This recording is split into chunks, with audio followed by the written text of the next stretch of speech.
Welcome back to Autism Live. We are here and we've got Bonnie Yates with us via Skype and phone. Bonnie is a special education attorney, an amazing mom, an amazing advocate for our kids, both in and out of the courtroom. She is with the law firm of Hirji and Chow. And so, Bonnie, welcome back to the show. Look at this hat. I didn't know you had this spiffy hat on. Looking good. I love it. Guessing, right? It's fabulous. You look wonderful. Yes. And so, Bonnie, tell us a little bit about Hirji and Chow, and then give us your disclaimer. Okay. So Hirji and Chow is a Southern California-based law firm that specializes in special education disputes in the public schools, disability, discrimination, and higher ed matters. And higher ed matters involve students that run into problems in college, whether it's getting their accommodations or otherwise dealing with their disability, which is something we should do a show about sometime, and we will. But we can be reached at 310-391-0330, and I'm letting everybody know if you want an intake, if you want a complimentary intake, now is a very good time of year to do it because people drop everything for the holidays, which is awesome. I love the collective cultural feeling of when we're all for once saying it's okay not to work and instead, have a little celebration. But that also means we have more time to talk to you. So if you have a problem and you're in Southern California and you want to talk to an attorney, you can give us a call. So that's Hirji and Chow. And then the disclaimer, though, for the topics that we'll talk about here on the show, tell us what that is. Yeah, so we're answering questions per California law and to probably an equal degree federal law, because IDEA is federalized. I mean, it started out as a federal program with the states being allowed to participate if they want to, but they don't have to. So if you have a specific problem in your specific state, we keep referring people to COPA, COPAA.net. I don't get any kickbacks from them. They probably don't even know who I am, but that's a list of likely to be reliable, knowledgeable attorneys in the 50 states. Wonderful. So, fabulous. Anyway. And so I'm going to jump right into a question that you guys have sent in and asked me to ask Bonnie. And you guys can do this on a regular basis. Just email them to me or send them in via one of the live features, and we store them up to give them to Bonnie every week. So the first one is, the school wants to transition my 5th grader with ASD to a 5014 plan. They made it sound like a good thing, but I seem to recall Bonnie saying it wasn't. Is there a reason we shouldn't transition? Okay, so 504, Section 504 of the Rehabilitation Act is a federal statute that protects people against disability discrimination. So it's a little different than the IDEA conceptually. It means that if you have a kid with a qualifying disability, you can't treat him differently and exclude him from participation in regular public school activities because of his disability. Now, there's nothing inherently wrong with 504, but the problem historically with 504 was it doesn't have any enforcement teeth. So if you have a kid who's presenting as if he has a disability, you need to write the district a letter and explain to the district why you think the district needs to send him or her out for assessment. But sometimes instead of assessing in the first instance, the district will convene a student study team meeting, which you may have seen abbreviated as SST. And at the SST meeting, there's an exchange of information between people that are knowledgeable about the student, and the district has to decide whether they're going to assess, make the student eligible for IDEA services, or if not, give protection under Section 504. Problem with 504 is there's no accountability. There's an annual meeting required, but there's no goals, there's no measurement of progress, there's generally no services. I just requested a file on a student that's been 504'd year after year, and now we're going for eligibility because we've gotten a really good outside evaluation. And the amount of papers she had for each year, like for 2016-17, there was 5 pieces of paper associated with her case. So 504 is a way that districts get out from under caseloads. To me, they're a last-ditch alternative for a student that's getting good grades or excellent grades but has disabilities, so that you can still get some protections. But if you have real needs, they're not going to get you much. Okay, so in layman's terms, if my child has an IEP, that's a legal document, and if it says on there that my child is supposed to be working on this goal and that he's supposed to have these support services certain number of times a day to work on those goals, if it isn't happening, let's say that they gave me OT in speech and he hasn't seen the speech teacher in 3 months, then I can say to them, this is a legal matter, it's actionable, I can take them to due process, I can get a lawyer, and they're responsible to me because it's a legal document, right? Correct. And if I don't have an IEP, if I have the 504 and they aren't doing it, there's really not a lot I can do. Well, maybe I didn't explain that part well enough. You could have a meeting with them where they wouldn't give you a 504 plan and they would agree to do nothing. You can sue under the IDEA under that circumstance, with the claim being that the district failed to make you eligible under the IDEA. So when we get a 504 case, we will consider filing for due process right away. So you do have recourse under 504 to try to get something more. The problem is you won't have an evaluation by the district necessarily, so that you won't be able to trigger the independent evaluation requirement, and so you'll have to get your own evaluation, but you can definitely challenge the 504 under the IDEA. Okay, so could we say then that basic advice is that if you have a kiddo that needs any kind of support services, stay on an IEP, don't go to a 504? Yeah, I mean, I don't see why there's ever an instance in which the 504 would be more helpful. Okay. All right, well, that makes a certain amount of sense.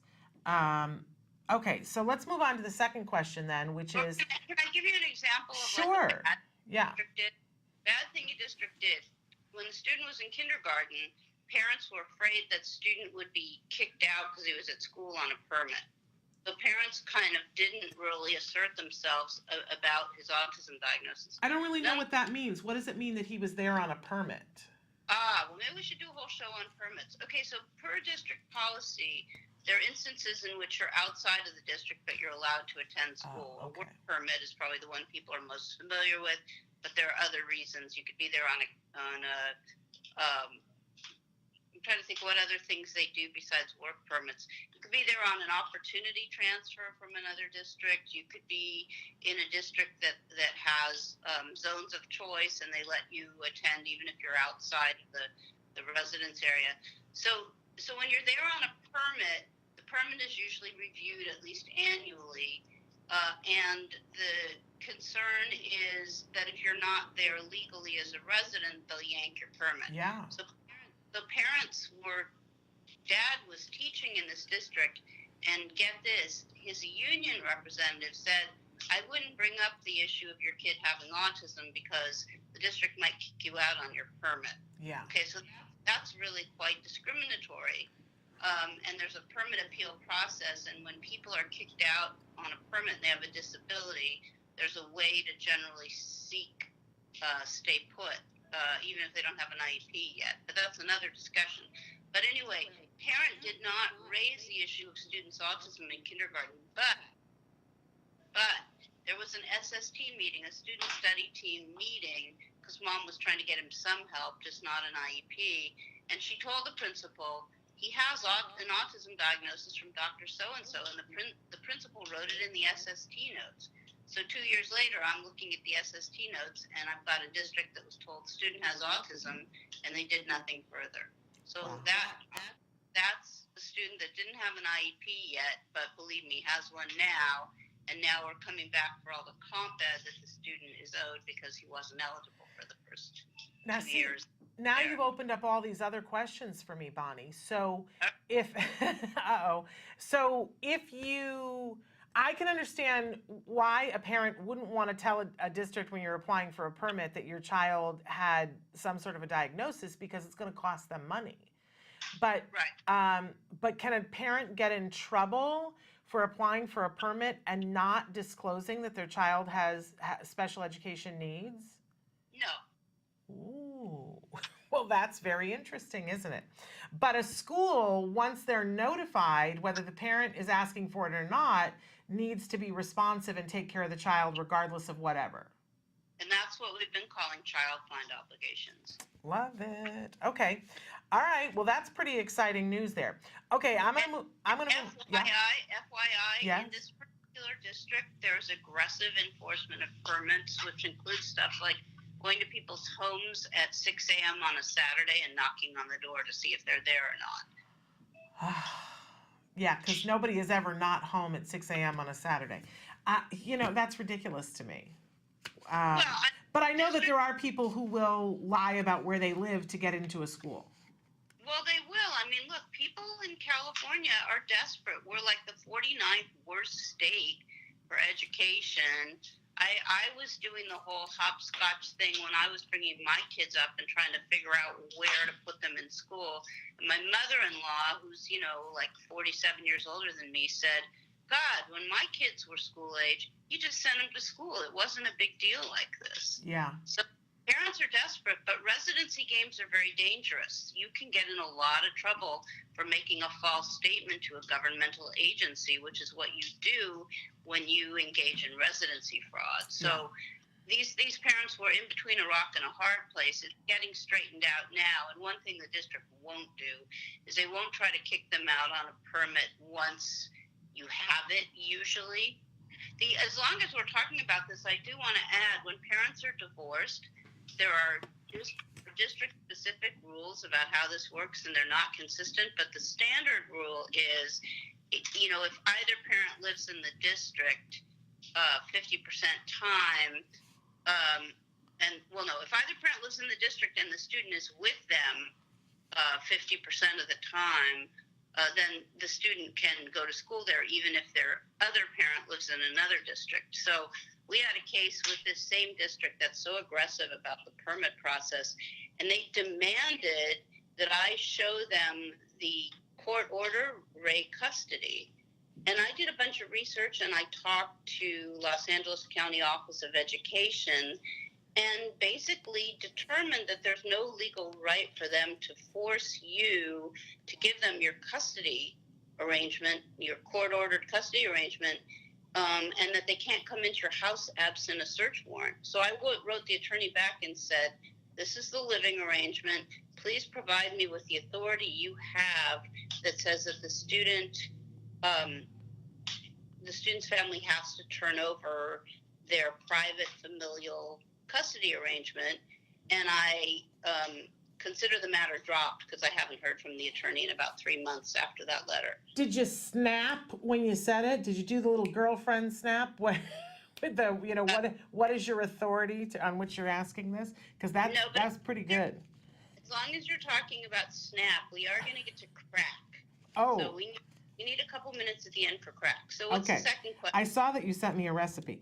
Okay. Yeah, I did. So, second question. We finally got a diagnosis for my daughter in 3rd grade. So we requested an IEP meeting. At the meeting, they said she doesn't qualify for services because she's passing. Is that true? We live in Washington.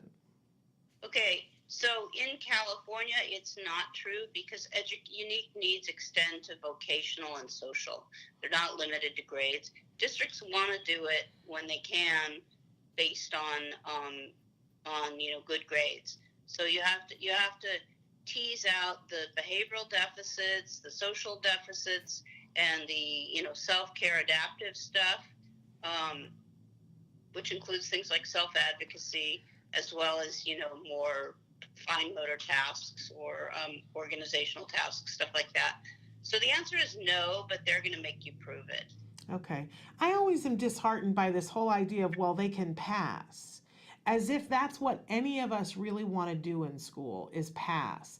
What if this is a child who can pass on their own, but if they had a little bit of assistance, could get straight A's? Like, that doesn't seem fair to me. Those are the tough cases. There's no right to gifted academics, and idea basically was designed to get people into the classroom, Yeah, not to make them A students. So that's a I don't bummer. think that's the right way to make the argument, Okay, unfortunately. good to know. But it's the right thing, so I'm not going to let it go. But but anyway, Don't let, let's it go is the on to right. the third question so we have time to talk about the But recipe. you're pointing to an important problem that we confront as parents that have been fighting for our kids with autism. Nobody knows better than us that we need maximization Yeah. of support and standards, not basic floor of opportunity, even as modified by Andrew F. So we just keep demanding stuff that's probably in excess of FAPE, but we're characterizing it as FAPE. Well, and thus far, the Supreme Court, the most recent decision said that for autism de minimis, the minimum isn't going to work. We don't have it defined yet what level, not de minimis, but it's not the minimum. So I'm comforted by that. Let's see if we can hold on to that. Okay, moving on to our last question. Where can I go to find out my rights, what my rights are in an IEP? I'm 16 and sick of people talking about me and not getting to say anything. So this is the person who, it is the IEP about them. This is the student. And what are their rights, Bonnie? Well, it's a very appropriate question, but they don't actually have the right to take over their special education decision making until they're 18. But the reason we write the individualized transition plan at 16 is so that the person can begin to start thinking about these questions. And if this student is willing to participate in the IEP, I think that's great. And if he does start participating, he surely will be ready by the time his educational rights are transferred over to him. I'd say, good sources of information in California would be Disability Rights Legal Center has a lot of publications that are free Googleable publications that teach you about IDEA. I was just looking at one that I'm planning on using for the show on assessments. There is Rights Law, which everybody is familiar with. And now I'm blanking on the third source that I wanted to tell you about that we use a lot. It'll come to me in a second. But if you start to Google around on the internet and you put in your specific questions, you will be able to find a lot of information on the web. One of the things you'll be able to find is in terms of your IDEA rights, if you start looking at the IDEA, you will see that the school district has a lot of duties, and they have to let you know when they're proposing to do something or they're refusing to do something, what the reasons are that they're proposing or refusing.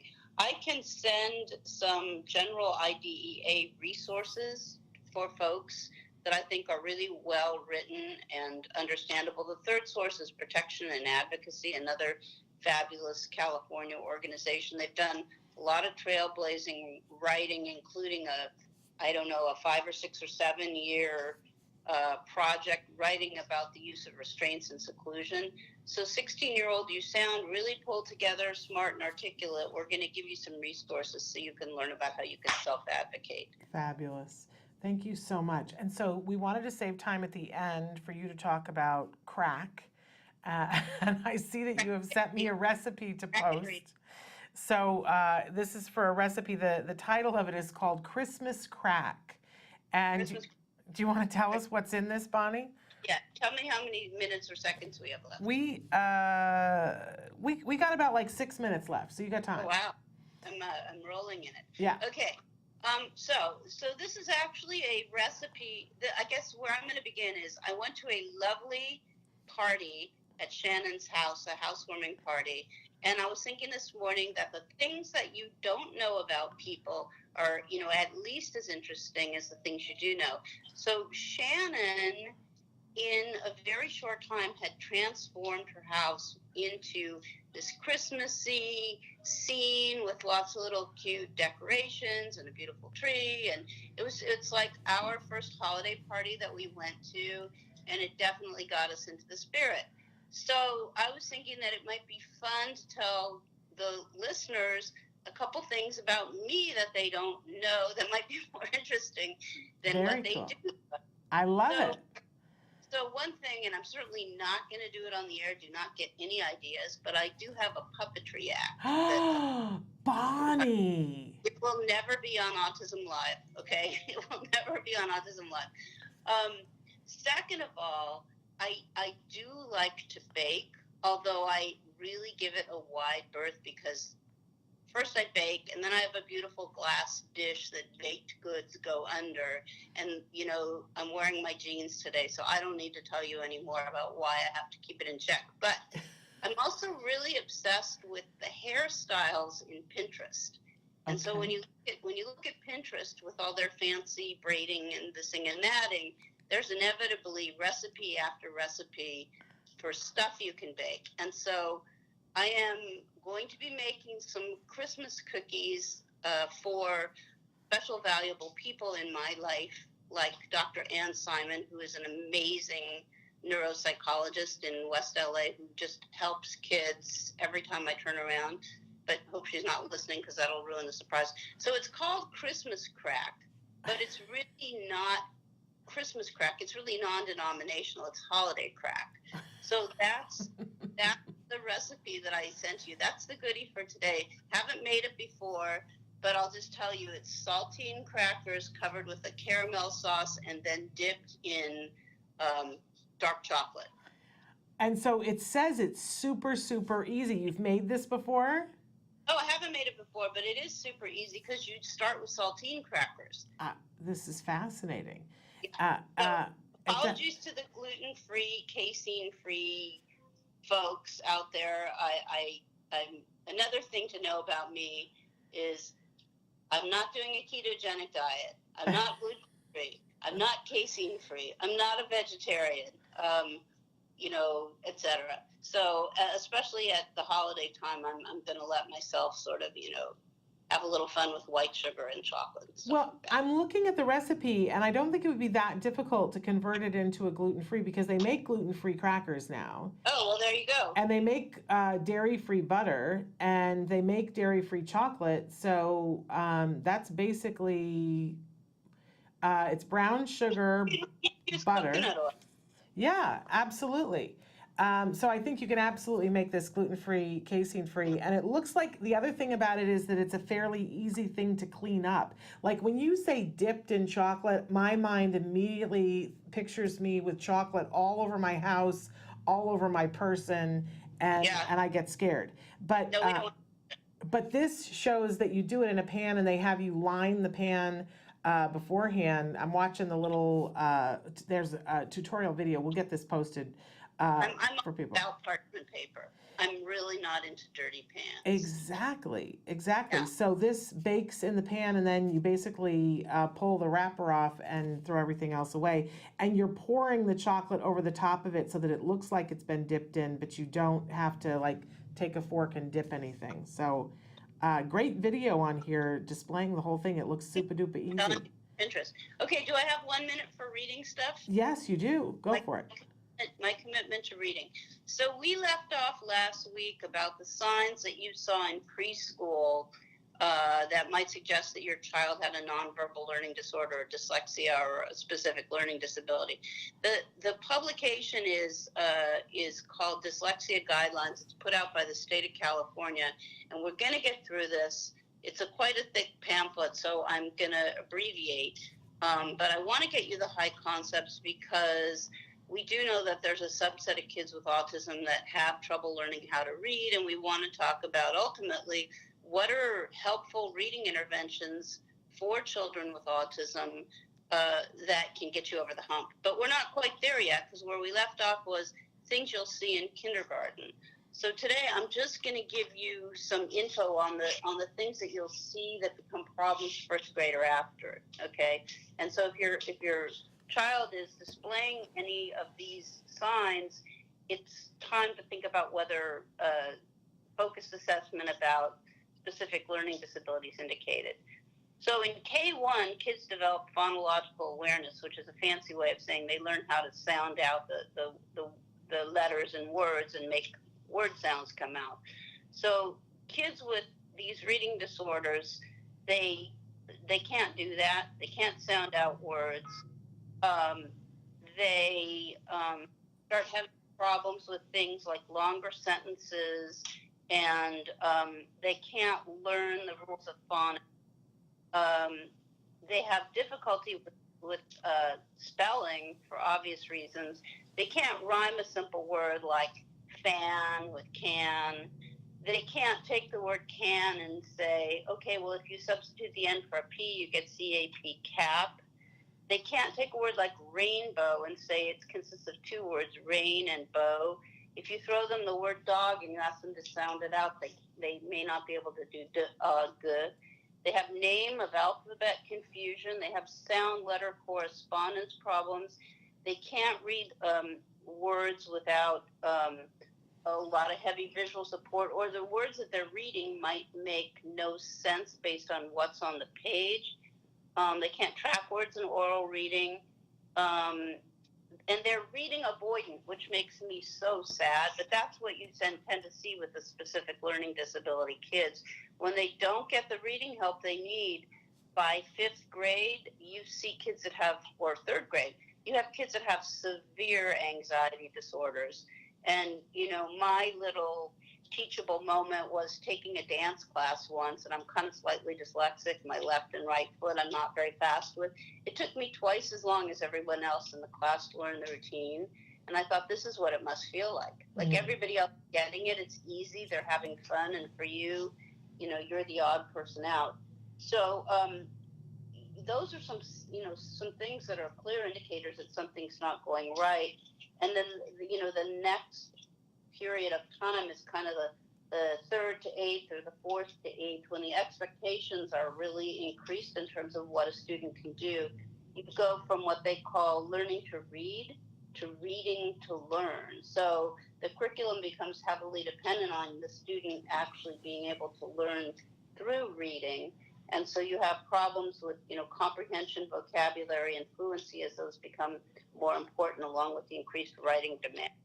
So that's kind of your profile for a student that, in addition to his autism, may be developing a nonverbal learning disorder or a reading disorder. And it's not fair.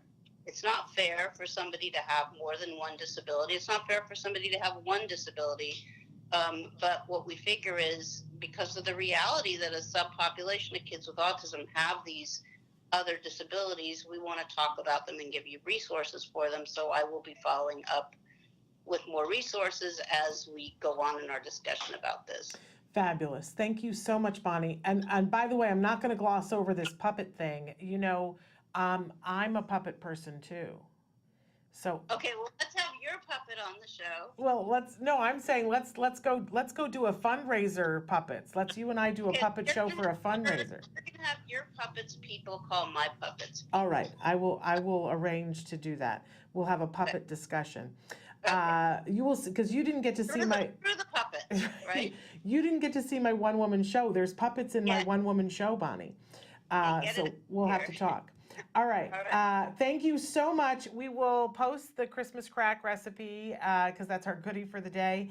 And we want to remind people again, how do you get a hold of Hirji and Chow? Let's see. It's www.lawyer4children.com or 310-391-0330. And I wasn't kidding about those intakes. Absolutely. If you are at a place right now where you need some help and support, now is the time to give them a call. Hirji and Chow, lawyer4, that's the number 4, children.com. Check out their website. Even if you live far away, the website is a really good resource. Bonnie, thank you as always for being with us. You add so much to the show. All right. I'll talk to your puppet soon. All right. Talk to you soon. Bye-bye.